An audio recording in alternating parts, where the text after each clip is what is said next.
No quadro de pós-consultório de hoje, eu queria abordar uma situação muito curiosa e interessante que me aconteceu no plantão anterior. Eu recebi um caso de um paciente que tinha tido uma lesão direta na região do joelho esquerdo. E na ocasião, ele não chegou para mim logo de princípio, ele chegou depois de ter feito um atendimento prévio em um outro hospital. E nessa ocasião, ele se apresentava com dor na região do joelho, especialmente dor na região anterior.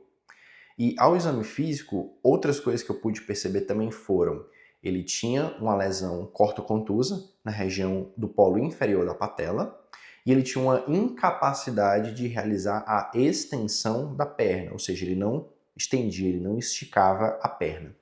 E eu vi aquilo dali, aquela situação toda, e comecei a pensar em hipóteses diagnósticas, né? Dentre as primeiras hipóteses, o que a gente pode levar em consideração é a lesão do tendão patelar. O que é o tendão patelar? O tendão patelar é uma especialização do músculo do quadríceps em que ele vai se inserir na região proximal da tíbia. Ou seja, ele é o ponto principal no mecanismo extensor da perna. Então, eu continuei fazendo aquela investigação, avaliei o quadro e a principal hipótese era de fato lesão do tendão patelar. Então eu solicitei o exame que tinha disponível no pronto-socorro, que era uma tomografia. Na tomografia, sugeriu fortemente essa lesão, entretanto, como não é um exame de acordo, como não é um exame de escolha para afirmar esse diagnóstico, acabou que eu precisei solicitar uma ressonância nuclear magnética para esse paciente. De posse desse diagnóstico, a gente fez a indicação do procedimento cirúrgico, de reparo cirúrgico, e a gente também teve algumas imagens, as quais eu vou colocar. A grande questão de lesões tendíneas é exatamente essa. Lesão do tendão patelar, lesão do tendão de Aquiles, por exemplo, que são os grandes, os principais tendões lesionados, eles são de tratamento eminentemente cirúrgico. Por quê? Se a gente parar para prestar atenção, os tendões, quando eles rompem, eles são dotados de força têncil, então eles vão ter um afastamento, eles vão ter um gap entre a inserção e a porção proximal, ou seja, a região que está mais próximo do músculo, certo? De forma que você realizar o tratamento conservador desse tipo de lesão não é tão interessante, sobretudo porque os resultados não são bons. Você fica com déficit muscular, sem levar em consideração que você vai passar um longo período de imobilização. Período esse que poderia ser aproveitado, uma vez realizado o tratamento cirúrgico, para já realizar a reabilitação daquela estrutura.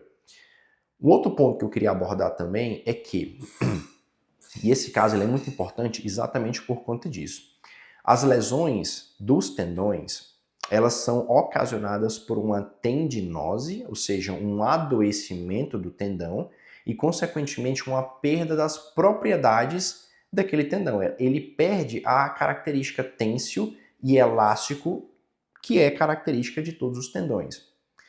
Então, nesse caso, quando ocorre uma ruptura, e uma ruptura traumática, ou seja, o paciente ele está aqui, ele vai dar um trote, vai dar uma corridinha, vai dar uma coisa assim, e aí de repente esse tendão ele rompe, é porque esse tendão ele já vinha naturalmente se degenerando. Um tendão saudável, ele não rompe sem razão aparente, ele não rompe sem ver nem para quê. Ele tem uma razão para romper e para adoecer.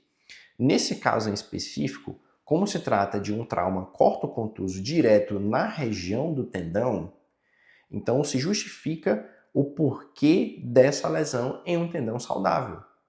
Sobretudo, também justifica a opção cirúrgica que a gente fez, que foi o quê? O reparo primário dessa lesão. No caso de lesões crônicas dos tendões, opta-se por realizar outro tipo de procedimento cirúrgico. Ou seja, você pode até fazer um reparo primário, mas é interessante que você faça um reforço, você faça uma transferência tendinosa com o intuito de você colocar um tendão saudável naquela região para tentar compensar de alguma maneira essa perda dessa característica de qualidade dos tendões.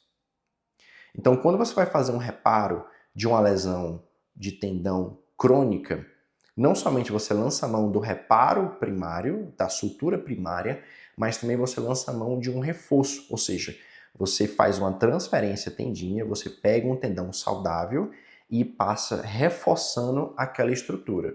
Por quê? Porque esse tendão saudável, ele ainda é dotado das características de um tendão: elasticidade e força têncil.